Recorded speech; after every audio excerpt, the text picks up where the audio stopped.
Thank you. Okay, yeah, so my name is David Bavencoff. I'm taking the archaeology classes here at the college because I volunteer with an organization that searches for American service members who are MIA, missing in action.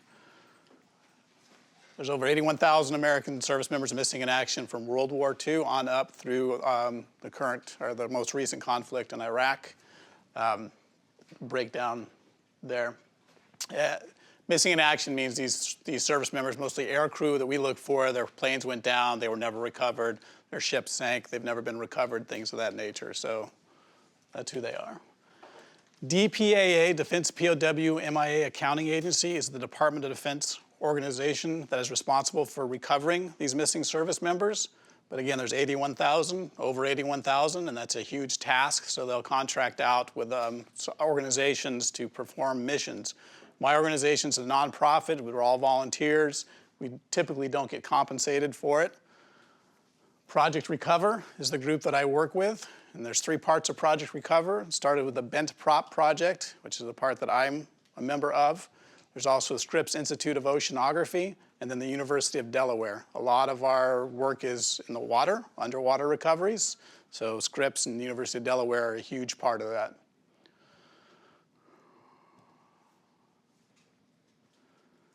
Project Recover, we performed over 75 missions in 21 countries. We've located 75 aircraft. 17 service members have been repatriated from our sites. And there's over 80. We know where they're at. It's just a matter of going out there and recovering them at this point. We don't just stumble around the jungle hoping to come across a plane crash or a grave. We do a lot of research before we go out there. We know exactly who it is we're looking for, how many people were on that plane, how many people were executed at a specific site or in a specific area of the jungle. This is some of the methods that we conduct the research with. So these key documents, these are the documents we're looking for. I'm going to talk specifically about aircraft crashes because that gives us like a hard target to look for when we're looking for these personnel. We're not really interested in recovering the plane. Obviously, we want the people that were in the plane. And these are the documents that we need, the key documents that we need. The MACR, the Missing Air Crew Report, that's a comprehensive document that has all the information about the mission that plane was on, what their target was, how many aircraft were in that flight, their avenue of approach, if there's any witness statements who saw the plane get hit, saw it go down. Gives us a start of where to look, a rough general area where to look. IDPF, Individual Deceased Personnel Report, that's for the specific aircrew member. Each aircrew member will have the IDPF. Some of the other documents, the other one I want to talk about specifically, those are the war crimes trial documents. This comes into play with the POWs, prisoners of war. The aircrew actually survived the crash. They were taken prisoner, and then they were executed.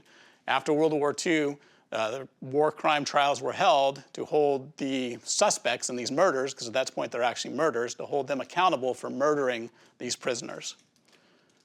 And it's pretty well documented. Palau is the area I'm going to talk about. I've been to Palau 4 times with this group. Palau is north of Australia and Papua New Guinea and east of the Philippines. It's made up of about 500 islands. Only 11 of them are inhabited. The rest are small rock islands. They're really pretty, but pieces of coral and dirt with trees sticking out of them, and that's it. I mean, the star there is where Palau is. This is one of the MACRs I was talking about, Missing Air Crew Report. ARNet B-24. The B-24 was a 4-engine bomber. It had a crew of 10.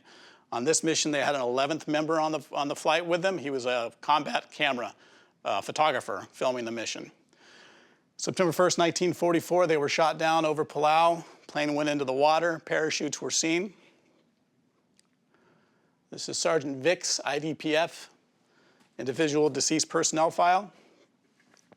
This right here, it talks about Lieutenant Schumacher and Sergeant Moore were captured by the Japanese from this crash site. Sergeant Vic was also captured by the Japanese from this thing. So 3 people survived the crash. They were taken prisoner. And this right here talks about how on September 5th, 1944, they were placed on a ship and sent to the Philippines. It's not actually what happened. On September 5th, 1944, they were taken out in the jungle and they were executed. Sergeant Moore and Sergeant Vic were beheaded, and Lieutenant Schumacher was shot in the back of the head. They were thrown in a small hole and buried. These are the war crime trial documents from that incident. So what they tell us is basically that they left the Japanese secret police building area. They drove out into the jungle for about an hour, entered a clearing, stopped the trucks, walked into the jungle about 50 meters, and executed them. So how do we find them based on that? So we know that these buildings over here, roughly, where the Japanese secret police headquarters were, where they were held prisoner. And then we know they were taken on one of these roads into the jungle somewhere. You can see the roads here, and through this clearing. They stopped somewhere in the clearing. We don't know which one. Walked in the jungle and did their deed. So what we've done, you can see this is the current imagery of that same area, kind of overlaid with this. And basically we've gone through every single one of these areas, walking into the jungle, seeing if we can find what matches the description of the execution site. And we have different witness statements, Japanese soldiers who witnessed this event and spoke to the investigators. So there's a decent amount of info. But this is how we get there. Got to cross the rivers. Those clearings you saw in the 1944 photographs, this is what the clearings look like today. This is Edo fern. It's 6 feet tall. It's extremely thick. You literally have to just push your way through it. The guy in front falls on it, gets up, falls on it, gets up, falls on it to clear a path through this stuff. The roads you saw in the pictures, this is what the roads look like today. 75 years later, the jungle's taken over the roads again. You can see right here, Japanese used this as part of their communication system. It went alongside the roads, so that is a road that we're on, but it's just thick jungle now. Some of the stuff that we find in there, the Japanese were there for several years, 2 decades, and apparently they were heavy drinkers because there was a lot of beer and a lot of sake bottles in there. This is a .50 caliber machine gun shell casing from an American aircraft that was strafing the enemy positions. All right, so I'm going to talk about one of the sites that we excavated, hoping that it was a burial site. This is it's called the Cross Island Road. This is the island of Bavencoff in Palau, Cross Island Road. This is our trek into this site right here. You saw the clearings in the other picture. These are the 2 ways in. So in one of those adventurous, let's go see what we can find trips, we came across this mound down here that you can barely see. And they felt that that was the grave site, that somebody was buried there. I said, I don't think so, but that's all right. So we excavated it. This right here is Megan. She was the archaeologist on this mission. She specializes in underwater aircraft crashes. So they brought her on this mission to excavate this hole in the ground. There's the mound, doing our thing. That was our end result. Ultimately, they decided that this is untouched dirt, the stratigraphy. There was no real changes in it, and nobody had been buried there, and no holes had been dug there, other than the hole that we dug there. These are unmarked graves. I don't know if you can see these depressions right here. So this is actually what we're trying to find if we're looking for an unmarked grave in the jungle. These are created when the body decomposes. If they're not in a casket and the body decomposes, the earth's going to settle into that. That's why you'll see in the old pictures the mound of dirt they put above the grave. Eventually, again, as it decomposes, that settles. This actually is in a Palauan cemetery, but these graves, I did a lot of research and I interviewed a lot of Palauans and Japanese, and these are most likely Japanese soldiers who died during the war. All right, my most recent trip out there, March 16th, April 8th, this year. DPAA, Defense POW MIA Accounting Agency, funded this mission. They actually contracted with us. We were looking for a single-seat Marine fighter that was shot down in January of 1945, a Corsair, so 1 person on it. In 2007, Project Recover, at the time it was a bent prop project, located the crash site where they found some wreckage. So now it's a matter of trying to find the pilot, the area, the cockpit area that contains the pilot, right? We had a 10-member team. One of the first things we do when we get there is we have to meet with everybody who's important. We meet with the U.S. Embassy, we meet with the President of Palau, the Historic Preservation Office, the governor of the area that we're in. We need all kinds of permits, we need their permission, and it's just the right thing to do. It's the team on this mission. So on this mission we had 2 medical doctors, 3 PhDs, a Italian Army Brigadier General, 1 dumb retired detective, and This is Jolie Liston, Dr. Liston. She's our primary archaeologist, the lead archaeologist for this mission. This is Hannah. She's the forensic anthropologist for the Michigan State Police. So we have people, other than me, because I don't, but we have people who really know what they're doing when we're out here doing this kind of stuff. This is the site that we were looking for. You can see this is actually taken during the war, during one of the missions. This aircraft right here, this is a TBM Avenger, a Navy plane, torpedo bomber.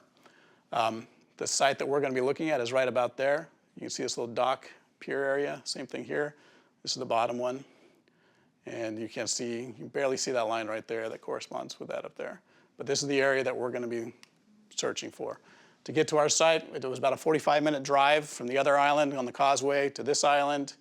We parked here in this person's front yard, basically, and then trekked in through the jungle and down here into the mangrove. This is mangrove. You see the water, mangrove, and then you get the land, jungle.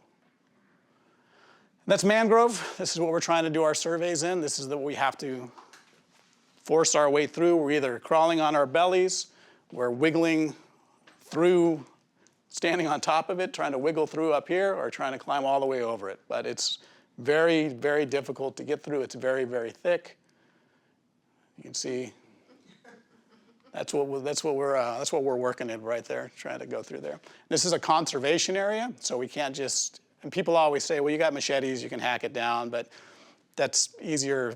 It looks easier than it really is. And this is a conservation area. We're not allowed to cut anything in there. They did give us permission to cut narrow paths for safety, for egress if we had to, an emergency, we could get out, and then we'd work off those paths. But they were very tight. Come to plow, it'll be fun, they said. There's nothing fun about the mangroves.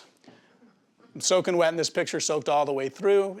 When it rains, it doesn't matter. It doesn't stop us. We're still out there doing our thing. As long as there's no lightning that's going to cause a safety issue, we're still out there moving. And sometimes it actually helps because it's very hot and humid in the jungle and in the mangroves, and that cools it down a little bit.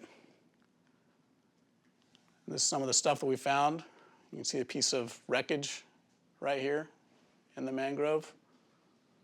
This kind of stuff, when you come across a crash site, this is what you're looking for, something that has an identification number that you can go back and check the records and confirm this is the plane that you're looking for. Again, more wreckage. They thought maybe that this had, as the mangroves grew, it had lifted up off the floor of the mangrove, the swamp area, but I don't think that's the case. After we talked about it some more, I think as the plane hit and exploded, these pieces just landed in the mangrove, or actually in the trees. More pieces. This right here is the 100-pound bomb that was on that plane. It's a single-seat fighter, but their missions at this point in the war, there wasn't any Japanese aircraft that caused a threat, so they were air support, ground support. They were bombing targets on the ground. This is the bomb that was on that plane. It didn't detonate when he hit. His mission was to take out an anti-aircraft gun position, and he dove on it and never recovered. He got hit as he was diving, and he went straight into the ground. So yes, this would still explode. It is still dangerous. We don't mess with it and stay away from it. Did you have EOD with you on the team? No, not on this one. On previous missions, we had a group. It's called Cleared Ground Demining. EOD is Explosive Ordnance Disposal. For past conflicts like this, 70 years after the fact, it's called ERW, Explosive Remnants of War, and you have UXO, Unexploded Ordnance personnel, EOD personnel, who will disarm all that and dispose of it. And we've had them on previous missions. This one we did not. We just marked that location. The American EOD personnel at some point will go out there and destroy it. So this was on the east side of the ridge that I showed you in that photograph. That was a ridge that we went down on. To the left of the mangrove on the right side is this type of terrain, swamp, that thick, trying to go through there. And all you're really trying to do here is when you're forcing your way through here, you're hoping to stumble across the plain and not like a crocodile or a coral snake. Those are the two big threats there, animal-wise, is saltwater crocodiles and coral snakes. And we run into the snakes all the time. We have yet to see a crocodile, and I hope that we never do.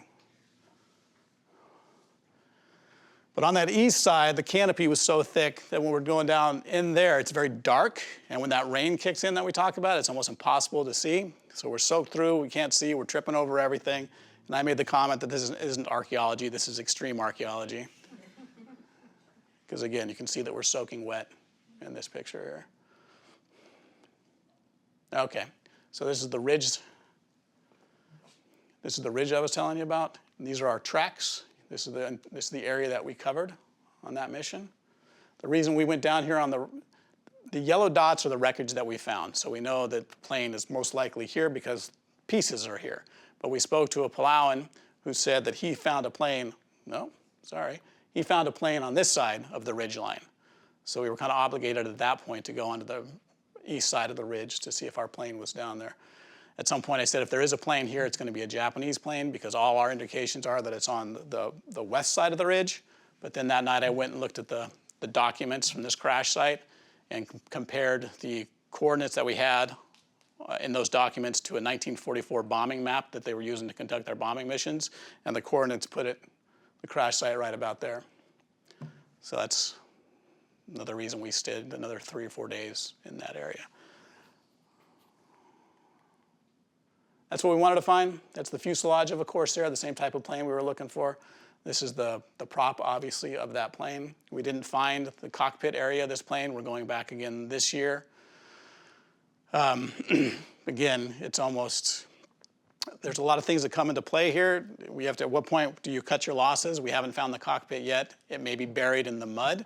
And since that's that conservation area, they're not going to let us excavate in that area. It's going to take people, some government involvement to get permission to do that.